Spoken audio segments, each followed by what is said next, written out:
নমস্কাৰ সকলোকে মই ৰশ্মি আৰু আপোনালোক সকলোকে স্বাগতম জনাইছোঁ আজিৰ এই বিশেষ ভিডিঅ'টিলৈ। সো প্লিজ ভিডিঅ'টি শেষলৈকে চাব আৰু লাইক শ্বেয়াৰ কৰি যাব বুলি মই আশা কৰিলোঁ। আগন্তুক আমাৰ দেশৰ স্বাধীনতা দিৱস আহি পালেই। এই দিৱসৰ পৰিপ্ৰেক্ষিতত আপোনালোক সকলোকে আৱেগিকভাৱে জ্ঞাত কৰিব বিচাৰিছোঁ যে আমাৰ দেশৰ প্ৰতিৰক্ষাৰ খাতিৰত প্ৰাণ আহুতি দিয়া আমাৰ শ্বহীদ জোৱানসকলৰ পৰিবাৰবৰ্গৰ এটি আশা সুকীয়া সঞ্চাৰৰ আশাৰে তিনিচুকীয়াৰ লাইপুলিত অৱস্থিত সেনা গোটৰ সহযোগত আমাৰ শ্বহীদ বীৰ সেনানীসকলৰ পত্নীসকলে হস্তনিৰ্মিত তিৰংগা পতাকা প্ৰস্তুত কৰাত ব্যস্ত হৈ পৰিছে।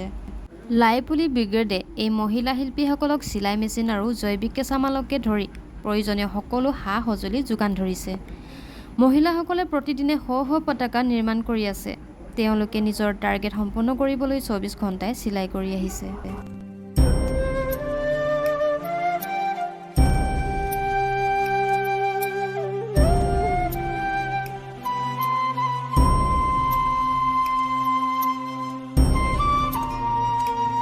তেওঁলোকে হাতেৰে তৈয়াৰ কৰা পতাকাখন শুদ্ধ খাদী কাপোৰৰ আৰু খাদী কাপোৰৰ ওপৰত অশোক চক্ৰটো হস্তনিৰ্মিত অসমীয়া শিল্পকলাৰ দ্বাৰা কৰা হৈছে।